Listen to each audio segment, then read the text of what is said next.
You're listening to Mortgage Lending Mastery. Get the knowledge you need to advance your mortgage practice quickly and efficiently from Jen Du Plessis, America's mortgage mastery mentor with over 37 years of experience and over $1 billion in lifetime fundings. Jen has been mentoring loan officers and realtors for over 15 years and speaking on stages across the globe. So settle in and get ready as Jen and her guests share their experience, passion, and strategies to help you crack the top producer code to reach new heights in your business. And now, here's your host, Jen Du Plessis, mortgage mastery mentor and head chick in charge of Kinetic Spark Consulting.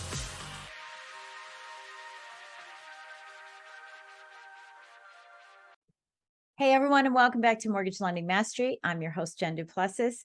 I am delighted that you have taken time out of your busy day to listen into this podcast. And if you're listening for the first time, welcome. Welcome to our community. And if you've been listening for a really long time, thanks for continuing to listen. Thank you so much for all of your feedback. It means so much to me. And on today's episode, we have Taylor Ellard. She is a National Business Development Officer with Atlantic Bay Mortgage Group. There's a lot of words there. I know. Atlantic Bay Mortgage Group.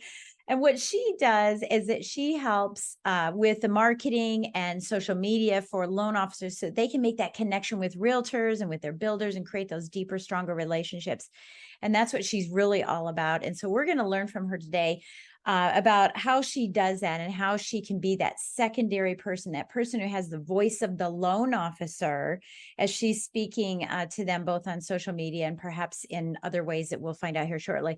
And she has just launched her own podcast called Lending Forward. And I love the little tagline on the end that you had said, this is just, how are you lending forward instead of how are you giving it forward, because we hear that all the time. So you want to listen to her podcast as well. So we'll have links for all of that. But welcome to the show, Taylor. We're happy to have you. Thank you for having me. I'm so excited. Yeah, I am too. I'm really excited to have this interview. I actually have maybe 7 years ago, I interviewed a business development officer for a company. I love this girl. I've been in touch with her ever since. She's just one of my dear, dear, dear friends. And it has been a really long time since I have interviewed a business development officer or development manager, BD, Yeah. Right? BD. Mm-hmm. And, I find that a lot of loan officers are apprehensive. So we're just going to start with this. A lot of loan officers and realtors, for that matter, are apprehensive about having someone else go out, whether physically or digitally, and be their voice, right? And be their voice and say, well, if you're talking to them, they're going to like you and not me. I know. So let's talk about that. Let's see if we can't dispel some of the myths associated with your type of a role. Sure. I mean, I understand that people feel that way. I think it's so important that you can even have that opportunity from a support standpoint so that you can focus on bringing in the business as well, but still having that tailor-made journey that you create. So if you've got someone out there trying to bring in the business, whether it's your sphere, right? You've pretty much established something. They're helping you get your name out there. It just needs to shift the narrative. Like, hey, we're here to support you to bring in new business so that you can do what you do best as a loan officer. I think that's really just the mind shift that just needs to change if they're out there. But again, it's not every mortgage company has the opportunity to have those people there to try and drive traffic to you. Yeah. So are you, and thank you for sharing that. Yeah. And like you said, it is a mind shift. It's a mindset. And one of the things that I say a lot in businesses, that mechanics or mindset plus mechanics equals momentum. You can't just have the mechanics and just be a technician in this industry. I'm really good at sales, which we hope everyone is, because nowadays you have to be excellent at it. Really good at sales. Really good at understanding guidelines. I know how to run numbers. Hopefully you do. Hopefully it's not just all digital, right? You're really good mechanically, but this mindset is what holds people back from really creating the momentum, whether it's the chip on the shoulder that they built it, they need me, they want me, or not hiring an assistant, seeing the lead indicators, right? And key performance indicators to let you know you need an assistant, and that's what's holding you back. And, and this is really where I start getting all excited because I'm all about scaling, right? Right. Really scaling high. So What do you think? So tell us a little bit about your specific role, because I know you're the national business development officer for your company. But tell us what you do as opposed to what I think some people are thinking is, oh, you're a business development officer for a loan officer. So tell us how that is different. Absolutely. So we've got a national team here at Atlantic Bay, and then we've also got more of a localized. So you've got your business development managers, and those are really the boots on the ground folks. So those are the ones going, helping you with your pop buys, helping you to have events and scale your events, because we know that's so important. But I do want to just put this in.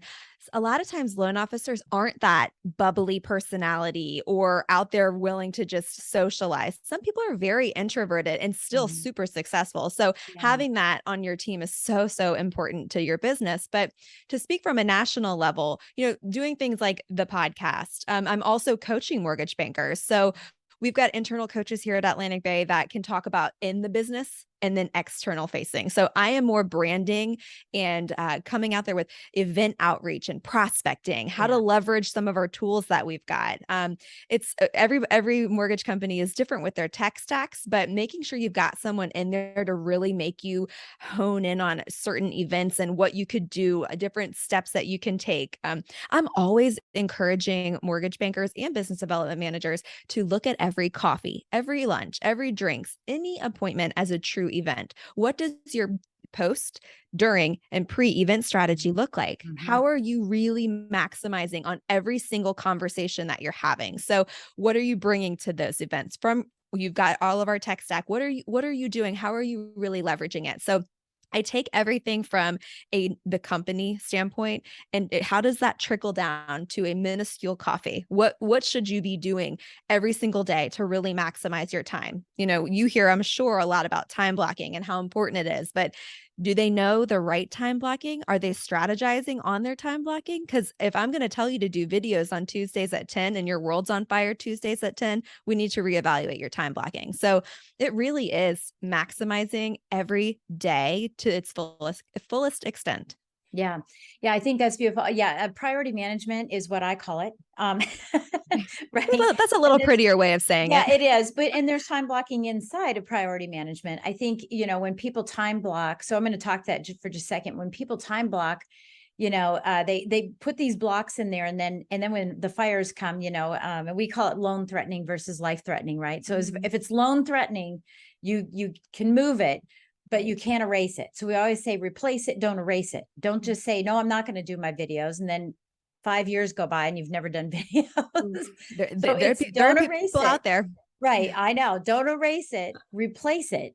If that fire is there, but that fire has to be a loan threatening fire. It has to be life threatening. It can't be just, oh, I'll do it because I don't want to do videos. And I think that that's really important too. So yeah, I think that's really good that you're talking about time blocking is helping them inside of the company. It's funny that my last position before I retired out of lending was a regional manager for a regional mortgage banking company. And I was their coach, right? That's what I did, is I coached all the people in there. And so what I hear you saying is that you guys are taking a more strategic approach, inside of your company. But what I want to know is, what does the boots on the ground person, what is it that they're doing for the mortgage bankers when they're out gallivanting and talking to real estate agents? Tell us a little bit about that. Oh, sure. So we meet as a team, all of the BDMs, we call them BDMs. We meet every month and we go over what's working. So not only are we swapping secrets from different pieces of the footprint, but we're also really kind of honing in on, okay, if that worked for you, it might work for someone else. So really, it's all about events, right? Events are back, and they're back in full swing. Guess what I'm writing down? I'm writing down, let's talk about events. But you keep talking about it. Keep going. No. So really creating those events and being as creative as we possibly can. So we work very, very hand in hand with our marketing team. And that's just because we need to know what's available at any given time. So I think gone are the days of like printing off, National Cookie Day and National this. What is going to bring your agents and your builders more value? So we work together to really get to know. We will come with presentations to meet with builders, or agents, and we leverage certain things like that tech stack that we've got. If we've got an MBS highway, what are you doing to this? What are you bringing from that? So it's all really empowering the mortgage banker to feel like they have everything they need to get this deal, to win this agent over. From an ASA perspective to some of the different opportunities we have within employers. You go to an employer and it could be anybody in your sphere of influence and say, hey, how are you pouring into your people? Are you giving them the opportunity to work with a lender like us? So, it's just a bunch of different unique ways that we're a company that's over 1,000 employees, 350 of them are mortgage bankers. So we at any given time should know what we've got in our wheelhouse to be able to help the mortgage banker and the agents have a streamlined process that's efficient. I think your mic went out. Efficient and effective, both, right? Right. Efficient and effective. I think that's the key is efficiency is one thing, but if it's not really making an effect with the clients and your partners, Right. So there's a couple of questions I have about this. One of the and you may or may not know this because you're behind the scenes right now, and I know you're heading out into the street, right? Right. A lot of the things that you're talking about, I implemented in my business several, years and years ago, but one of the things that I say, and everyone who's listening, I apologize for saying this again, but there's such a tendency, and this is for realtors when they're making sales calls, it's for loan officers, it really is for any business owner or entrepreneur. The tendency is to show up and throw up.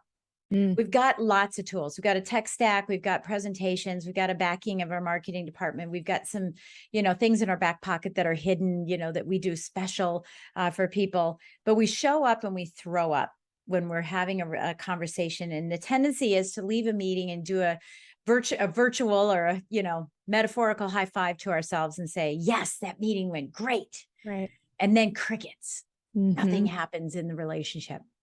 We know that that's a follow through issue, which we can talk about if you want, because I have a big proprietary follow through system, but it's also what happens in the conversation. So how are you educating your loan officers? Because what you have a BD going in and they're being taught how to have a conversation with a realtor. Let's call it conversation ABC. Then the loan officer comes in and the realtor is expecting ABC and they get QSB. Right. Right. So tell us how you help them understand that there's a methodology to the conversation, and maybe just a high level on how that conversation might look like. Sure. So I mean, it's really about transparency and communication between the BDMs and the mortgage bankers. There should be, I mean, we preach scripting. We think scripting is so important, but we all kind of have the same culture here at Atlantic Bay. Like everyone kind of knows, okay, I'm here. You can throw the ball to me and I'm going to catch that ball. Yeah. And so I think having that conversation and making sure that, okay, if this BDM isn't really for you, let's figure out why, and then let's see who you can lean into. So whether that's me from a national scale, it's just really knowing what the expectation is and having that transparency so that we're all working towards that same, we want loans. We want to be able to have these relationships and make things go smooth and make sure everyone's happy. And I think that's probably what sets us apart, at least from having that communication and knowing the expectation, because we're all just kind of ingrained to do so. Yeah, I love that. You and I were talking in the green room about disc profiling, right? We were talking about the fact that you had just taken your disc profile, and I'm a heavy disc profile person. I love disc profiling. Are you matching your loan officers with your BDs from a disc perspective, or are you matching them from just a straight up personality perspective? I mean, it really is kind of who's there in your local market. But the folks that we've given it to everyone, and we are able to analyze it internally. And that has been so amazing to see, like, oh, wow, that person does handle stress that way. Or here's how I need to be talking to that person. And by the way, mortgage bankers should give it to their agents, and agents should give it to their buyers, and buyers need to. So it's like, how do you talk to all these people? Everybody's personality is different. But, I think the one thing is, we've got BDMs in each of our different branches, and having that support, if they can't answer the question or need some, we can just phone a friend. So we're so local and humble in that approach that it's unique from a round robin. Like, I don't know how to answer that question, or you're not going to hear an answer for weeks because no one's here to, so it's just, if not this, then that, and we can all prescribe something that we know will work. Yeah. The reason I'm asking the question is, you've got a pool of BDMs, and those that are listening might be saying, okay, I never thought about hiring a business development officer. Right. Maybe what I need to do is consider hiring one, but who do I hire? Because most of the time what people want to do is they want to hire themselves, right? Everyone walks around saying, I need a mini me. I need a mini me. Right. And you do to a certain point, but no, you don't. That's if you had the mini you, then all of you would be doing the same thing that you're doing right now. Right? Exactly. And so there has to be a nice, mishmash between that. And that's something we don't have to go into today, because I just love doing all that stuff. Well, But everyone needs an I, right? It's all relationship driven. So if hypothetically speaking, a BDM should be an I, or at least somebody, and it could be a yin yang approach, just like, with your assistants. You've got someone who really pulls the business in really well and then executes during the loan file, and it's just, and some people don't work like that. I. Yeah, right. They can't be an I. Right. Well, I was going to say, really, I think the best person is someone who's an S with an I, or an S with a D, because they like people, or they're driven, right? And the thing about the S is that they're the chameleon. They can be an I when they need to be. They can be a D. They can be a C when they need to be, because they love serving people. They're altruists, and they're going to take care of you. And so if there's an S in there, I think that's one of the best people you can have on your team. The backup is totally different based on, what their needs are. Let's talk about events. I'm an event junkie. That's all I ever did was events. That led me into what I do now. So I was doing seminars 2-3 times a week. I was speaking all over the place. I was doing presentations. I'm encouraging my coaching students now, and have been for the last couple of years, doing webinars. They're like, oh, but it's COVID. And I do webinars. I don't understand it. Right. So tell us a little bit about your definition of events, because you've used the word a couple times. And I know that you feel that just having a one-to-one meeting is an event, but tell us a little bit about what you really mean by that, and what you're seeing right now in the market related to your definition of events. It's a good question. So, I think anything as small as a coffee to as big as a workshop is an event, and I think that way because of the checklist that I've put in place for each of them. So it's applicable to any event. So a coffee, a lunch, whatever it is. And you think like, okay, and remember, I'm thinking from a branding and social and digital strategy. That's what I'm thinking of. So, and lost is the follow-up. Half the time the battle is because you didn't follow up. And so if you've got a checklist in place where you're like, my pre means I need to lean into my tech stack. I need to video text message my agents who are either coming to the event, telling them I'm looking forward to seeing them. And then again, that's reaffirming the meeting in and of itself. But again, you're staying top of mind. By the way, I'm huge into video. I think if you're not utilizing, it's so important right now. And in a room full of a ton of mortgage bankers and agents, if you ask them whether or not they've sent or received a video, you'd be shocked to see how many people do not raise their hand. Right. It's really sad. So you've got that pre-event strategy, and then your during is like, okay, I know that at this coffee and or event, I'm going to take 2 boomerangs, 3 pictures, 1 video, a selfie, and then I can throw that into a TikTok, a reel, a YouTube short, what have you. And then in the latter part of it is that follow-up. And it's, hey agent, it was so great to meet with you today. I'm so excited. Let's chat again, next week. I'll ping you in a video or whatever. And I'm going to post this on social media. I can't wait. And then they're sharing it. It's just continuing to interweave yourself with the agent. But then the other side of it is being able to, wherever you have this event, interweaving your community is so big. So posting about them. Wow, if you haven't, this is what makes Richmond is coffee shops like this, or wherever you are, copy paste, right? So I think events wise, CE courses are great. Get them to go live. Have go live with your agents. Do Q&As. So anyhow, I go off on a tangent about this Yeah, because no, I love no, it so much. I totally see that. I totally love it. I think that, people don't utilize it a lot. And, and I think most of the time what I'm hearing from my clients is, I don't have content. I don't look pretty. And I mean, we're so sick of hearing this, right? That this has been going on for what, 4 or 5 years. And everyone's doing this. And I tell them all the time, look, you look the way you look all the time. So just get on video. Don't worry about it. Just get on video and you'll be relatable when you can do that. And the second part of that is you have content all day long. People ask you questions all day. Every bit of that is content. We do something called a daily digital deep dive. So one question can turn into a full video, which turns into a reel, which turns into a YouTube short, which turns into a post, a Twitter, right? A Twitter post with a link to the video. Right. So that you do that digital deep dive in a variety of mediums for one topic, one question that you got asked today, no matter who you got the question asked from. So yeah, so I love that. And I think the before, during, and after. We were talking again in the green room about my book launch. You're going to find in the book, it says before, during, and after. There's a whole section of before, during, and after. We might be on the same brainwave. I know. It's crazy.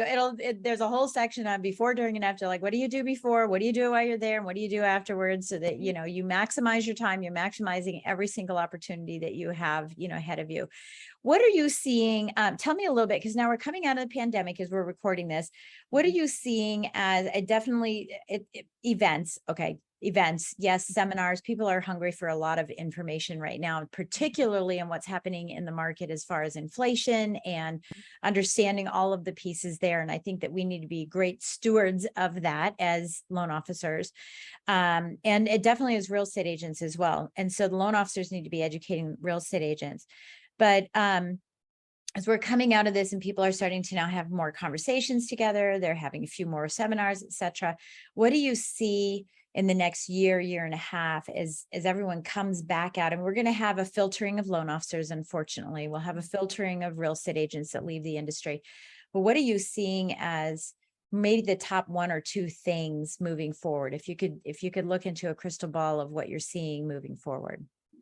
So I think that from an educational standpoint, and that's educating for the agents and the buyers right now. So in the height of COVID, we had all of these loan officers come about, these agents, and they're all really new, but they're all very uneducated on certain things. So if we're able to empower them and then in turn say, look, here is a quick FAQ, now's the time to build out your content library of FAQs that you can just quick send off to whoever you want.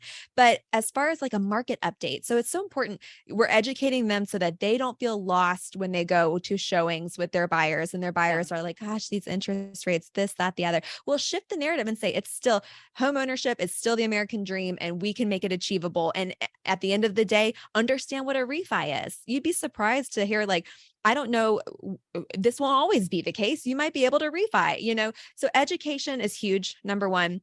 2 is financial literacy in and of itself for younger folks is a massive piece of this, but specifically on affordability. So I think right now, and that although it falls under education. So if it's just showing up and making sure that you are the expert right now because your agent needs it, and whether or not you decide to disseminate that on video, which I think you should. I think you need to build up your social content through these educational pieces so that you look like the industry expert is so important right now. Yeah. I think that I call that edu-selling. Selling. I love that. Because you're educating and selling yourself at the same time.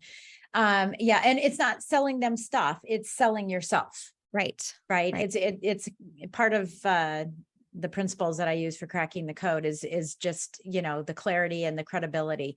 And I think creating that authority, I think that's what I'm hearing from you is create the authority so that you're the person. I always say this, be ready for when happens. Mm-hmm. Be ready for that buying window. We need to be there before, during, and after that buying window as well. And I think that's super, super key. So I love it. Go ahead. Oh, I was going to say, I think mortgage bankers and agents right now need to get out of it just being transactional. What white glove service are you providing to your borrowers so that their aunts, their hairdressers, when it comes to buying, only think of you? What kind of everlasting, memory are you leaving for these people? So video testimonials, making sure that they're sharing it. So you want your name out there, and you said it, selling yourself. And so do you know how to sell yourself? Do you know if someone says, why should I use you? Have that script, know what that is. That is so important. Yeah, I was heading in that direction as you were saying that and going, yes, yes. And it needs to align with you. I think that's the most important thing, is that it's so much robbing and stealing happens in our industry in a good way, though. Sometimes, it's a good because it's flattering and this, that, and the other. But if it doesn't align with you, it won't work. And the problem with shiny object syndromes is that the acronym for it is SOS. It's help me, right? It's an SOS, it's call for an SOS. So when you grab onto a shiny object that you see that someone else is doing, that syndrome, and you don't turn it into your own, you're not going to be successful and survive. And so it needs to align with you. It needs to align with your DISC profile. It needs to align with something else I use in my coaching, but it needs to align so that you can really have that authority and credibility naturally and authentically, and not forced and fake because someone else did it and you thought it was a really good idea. You can spot imposter syndrome from a mile away. Yeah. And I don't think, and so sometimes when I'm coaching mortgage bankers on video and they're like, well, I said, no one's coming on these reels and saying, I'm really nervous to post this, but just so you know, here's what's happening with the interest rates. No one's saying that. We're all just kind of out there being like, look, this is what it is. I'm uncomfortable on here. It's fine. But like, just do it, and once you do it over and over and over again, it becomes second nature to you. So SOS, I love that. It is so true. Shiny object syndrome. It is a cry for help, but it's like, how can you make it and make it your own, mold it to something that is important to you? And so in all of that, like if you're going to use it in the manner that it's important to you, then you come off humble and relatable, and it's not just a shiny object anymore. Yeah. I think it's beautiful. Okay. Thank you so much for being with us today. But in the last few minutes that we have here, what advice or quote would you like to share with someone who's listening, or an action item you like to give them as they're listening to this and they're saying, wow, this is a lot of stuff. Okay. I need to do videos.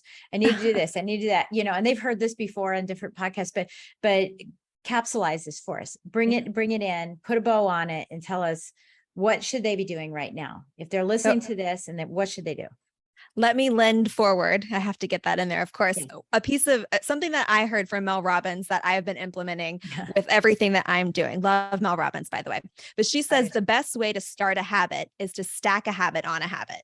Yeah. So if you already know you're going to get coffee, you already know you're going to prospect on a Monday from 10 to 12, and you're making those calls, just stack the habit of leveraging it and telling the story through your social media, through branding, and saying, listen, I might not affect you, Jen, but someone else might see that, and it might be the story that they needed to hear that day. So if you're able to just stack a new habit of video, of maximizing your checklists, of time blocking, whatever that looks like, put it with something that you're already doing so that it feels like, okay, you just get into the rhythm of doing it over and over. And that's probably one of the best things that I've heard and started to implement.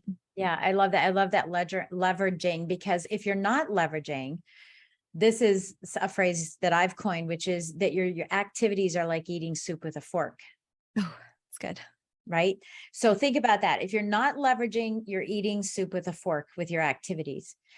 Make sure that you are eating soup with a spoon and being full and fulfilled, and not just exhausted at the end of the day, but at the end of the day, you have achieved and moved the needle forward on your practice. So I love it. I love that. Thank you so much for sharing that. I love the habit stack. That's really what you're talking about, is that habit stack. Well, it's been a pleasure having a conversation with you, Taylor. Thank you so much for giving us your wisdom today and your ideas. I know that people are going to be wanting to replay this and listen to it again and take copious notes. If they're working out, they're going, oh my gosh, why did I listen to this one? Now I need to replay it again. And so you got to find your time block to replay it so you can take some notes. And then most importantly, as we say all the time, is stop talking, take action, and get results.